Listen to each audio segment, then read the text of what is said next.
A feed and an arcanist. Working together.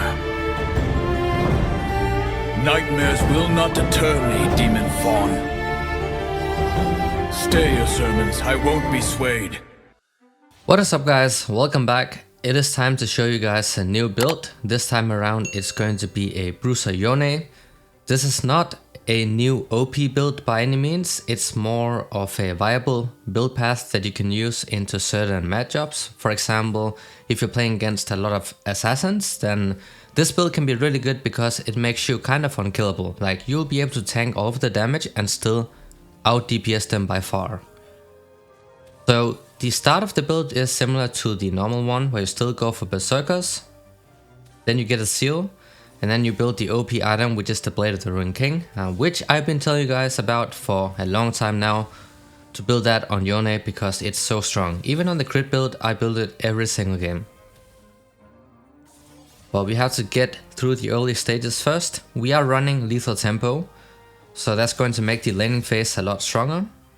I just like to try to get the Q stacked early on, and then really do be careful when your Q is fully stacked and you're going to Q towards them, because that dash makes you really predictable. So they can always time their stuff for when your dash is coming out and just hit you for free. Running the Doran shield here because it's a brand. I don't remember if I have second wind, but that would also be really good in this matchup because like you just perma sustain back up. Combined with the Doran shield, we are level 3 now, so that's why you usually start trading when you have the chance to do so. And if you can show in the wave like I did, then you can walk up and get some wards down.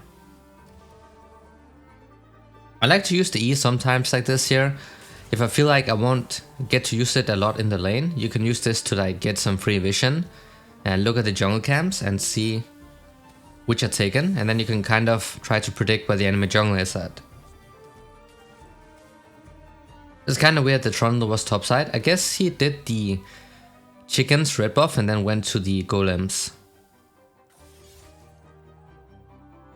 But like, if you can see which buff is down at a certain point in the game, then most of the time you'll be able to tell where the enemy jungle is at, and that can really help you a lot when you want to ward and also when you don't have vision, because you know on which side you have to play to avoid the enemy jungler.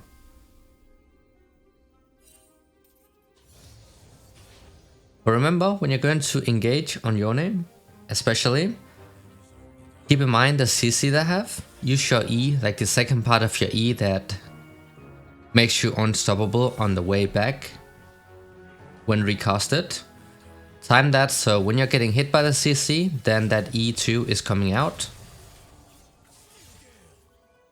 Exactly like I did right here, because then you can get a really good trade-off and then you can also still get out even though you're getting stunned. That basically means that you'll not be tanking a lot of the minion damage while you're stunned and also the champion damage.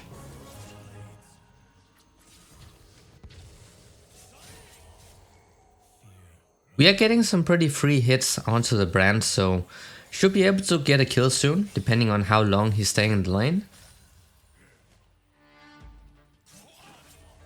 But do not use that Q3 forward if they have some really dangerous CC abilities where they can just hit one thing and then just nuke you with the rest, right? Then you do not want to do that. In that case, it's a lot better to wait out, like try to bait out the CC ability and then you look for an engage. That's what you do into like most matchups.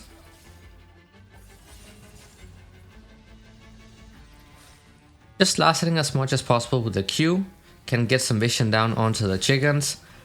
I like to do those as well if I get to have prio in the lane and I don't have anything else to do, like I'm not able to pull off a good roam. Or I don't want to reset yet, then I just take the enemy chickens and also my junglers, because that does add up in the long run. Unfortunately, he died topside, so I can't really do anything without my ultimate up, so we'll just head back to mid lane. Sometimes I just like to path towards the other lanes even though nothing is happening, because if something does happen, then I'll be able to get there faster.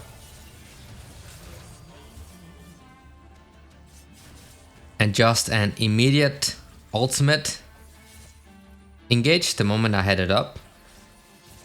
Because into immobile champions you can just use it off cooldown, right? Because they either have to flash it or they will end up dying. Like, it's going to force out the flash. And if they do not flash it, if they disrespect your damage, they will most of the time end up dying if you're playing with Ignite. They got a free kill. We get the Berserkers of course because they give you attack speed, which means that the cooldown of your Q and your W will be lower since it does scale down with attack speed down to a cap. And also mobility, which is absolutely huge into those skill shot matchups like the Brand.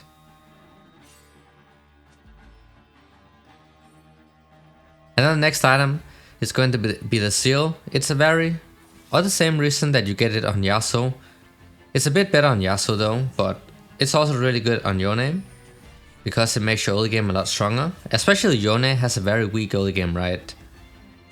So any item that can make your early game stronger will be insane, because it allows you to scale up. We can help the jungle here invading.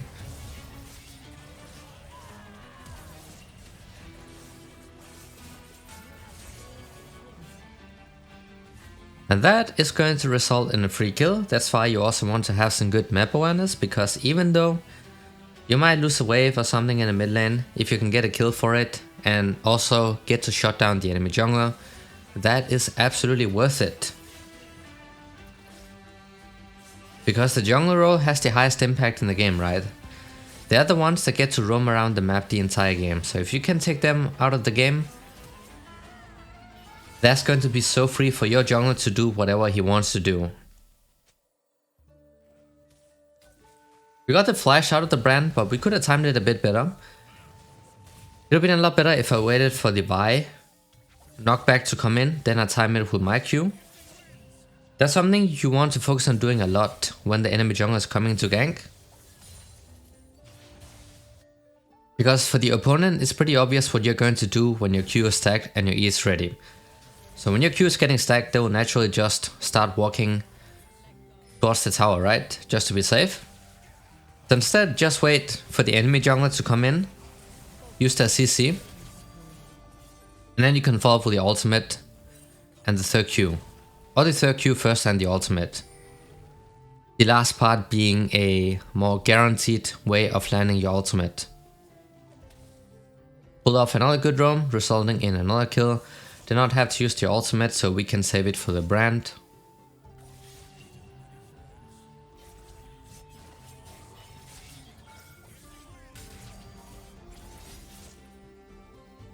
You can see, even though I knocked him up with my Q, I did not go for the ultimate because we will be right below the tower. And at this point we're still very squishy, we don't have the bruise items yet. Tank the tower for very long.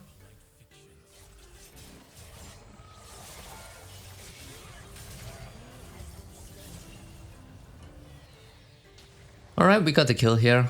I mean, we did not get the kill, but the Vi did, so at least the enemy mid lane is down, so just keep pushing it out. But you can see the Q3 into the ultimate, that's a guarantee combo, because if you time it right with a knockup, they'll end up getting chain CC'd, so they cannot flash away, dash away, blink away, or whatever mobility they have up. So it's a guaranteed way of landing your ultimate. But you have to make sure that when you're using the Q3, you're doing it from the maximum range, because if you knock them up in melee range, there'll be a short time where they actually get to land on the ground, where they can actually flash away before your ultimate hits. But if you do it from the maximum range, then they'll end up getting chain CC'd, so they cannot do anything. We have the seal, now we start building towards the Blade of the Ruined King. That gives you the strongest one item spike in the game.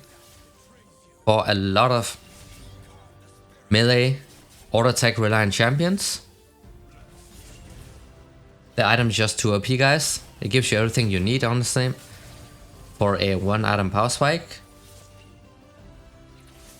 Now, I've been telling everybody to build this for a long time now, and now even the pro players started building it, so you guys just know how OP it is when everybody builds it. So that might also mean that they will end up nerfing it at some point.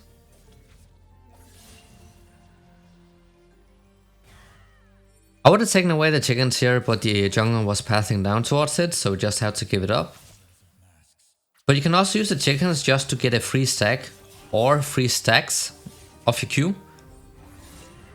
Especially at level 1, because it can allow you to, get the free Q or the third Q, which makes it so you can get the 3 low HP minions without getting zoned away. We had to E out immediately to not risk dying, which is a bit unfortunate because that means that the brand survived, but it is what it is.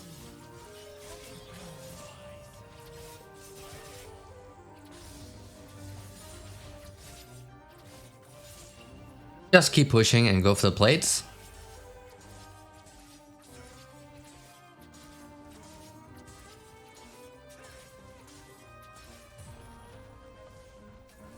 Replay it into the chickens as well, giving yourself some free XP and gold while you're also denying the enemy jungler 1 camp.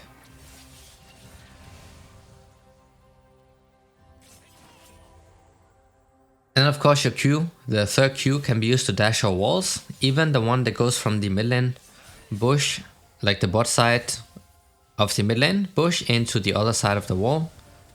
Also works, but you have to make sure that you're standing as close to the wall as possible. Another fight starting in the jungle, so we had to move. Looks like they got that under control because Lucian is also coming. Trundle's surviving, but it does not matter as long as they're winning, so I'm not forced to move.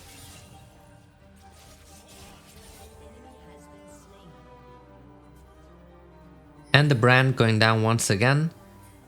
Now another fight is about to start, so we just had to move again, because like the games can easily turn around, because sometimes your teammates will just run it down for no reason, and if they keep doing that a couple times, suddenly the enemy team is back in the game, right? And then it's just even. So you can easily end up losing a game from 1 or 2 bad invades from your team, so that's why I like to be there in time.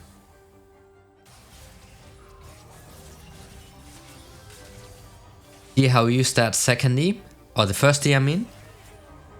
I don't just use it to engage, but also to dodge out incoming abilities. And the same with the third Q. I kept it, I did not dash out immediately, I kept it until the Trundle pillar was coming out and then I used it right. Be smart about how you're using your abilities, guys.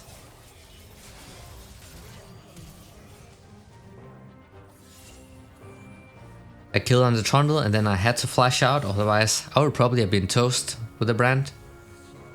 Because I don't know if he used this Ignite and ultimate. Well, that means we have enough gold for the Blade of the Ruined King. Massive 1-item spike. Now we start building towards the new items. First of all, you can upgrade it to Mortal Reminder here, but that's mostly if you need the anti-healing. This game is not really needed. They don't have any heavy healers. That's not really needed, right? Especially not near that far ahead.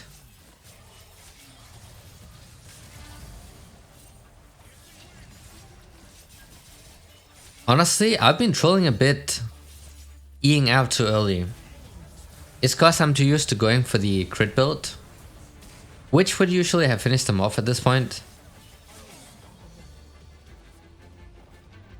But yeah, do be patient. I'm also a bit greedy with my Ignite, cause I don't like to waste it. Especially not when I'm ahead, because most of the time you just have enough damage to clean them up, but Brand ran it down, so I guess he kinda nullifies my mistake early on. Got the tower down, just walking into the enemy jungle once again, taking away the camps.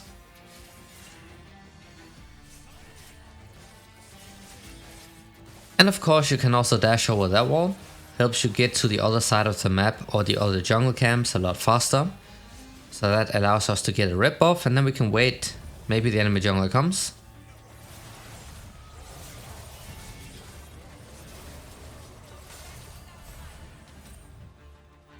Oh my days, bro.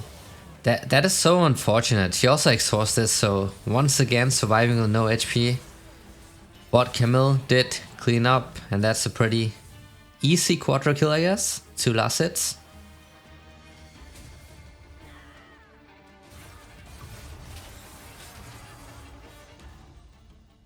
Well, can't really do anything about that ultimate right there, so we just had to wait if Camille wants the pentakill or not. Looks like she does not want to go for it. That was a free pentakill, but yeah, it's whatever. You build towards your frozen or frostfire gauntlet. You can also go sunfire, but the reason the gauntlet is really nice is because it provides you with that CC field, so it makes you better at kiting, but also at making sure the opponent does not escape. That slow is actually really nice also when you want to land your skill shots. You know, your third Q, your ultimate and so on. Because slowing people and then using abilities afterwards, of course a lot easier to land your stuff.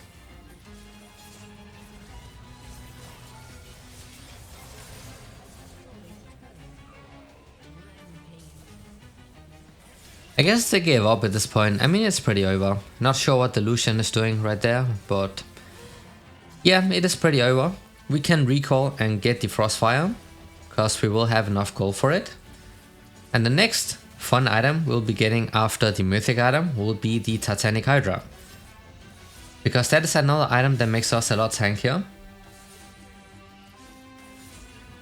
And another benefit is that it gives you that AoE damage. And it also converts your HP into bonus AD. We have stuff like the Overgrowth, we also have HP from the Frostfire. So it'll be pretty tanky and then also convert some of that into bonus AD. This is a build you can go when your team needs a frontline and also when you just want to survive. Like for example, AD assassins, you don't have to go crit to out DPS them, you're going to outscale them regardless. So if you go for tankier build, you'll have a much easier time fighting them and also outscale anyways. So this game, obviously not the best choice to go for the Bruiser build, because we do have a frontline and we don't really play against any assassins, but for the sake of the video, I'm just showing you guys anyways, so you know how it works. Just go ahead and push down the bot side. Usually at this point in the game, you just go on a split pushing adventure. This game is pretty much over because we're just stomping. But when the mid tower goes down or when the bot tower goes down, then you just switch with your bot lane, because side lane is a lot better for you to get lots of CS and XP and also to find the solo kills that you are sometimes not able to find when you're mid. Not sure what the Lucian ultimate was, but we are getting down the towers, guys, so just keep pushing it out.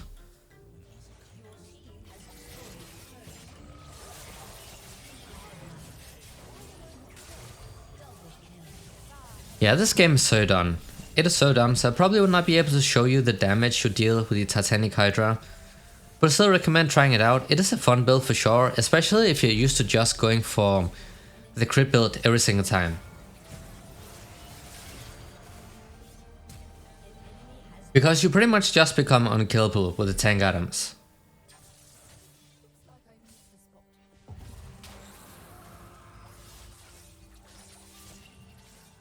Unkillable, having lots of damage.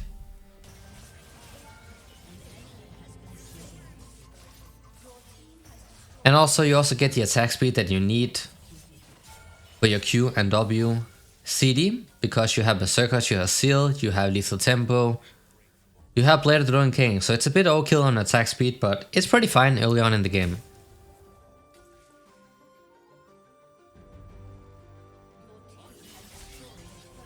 We can just reset to get the Titanic Hydra.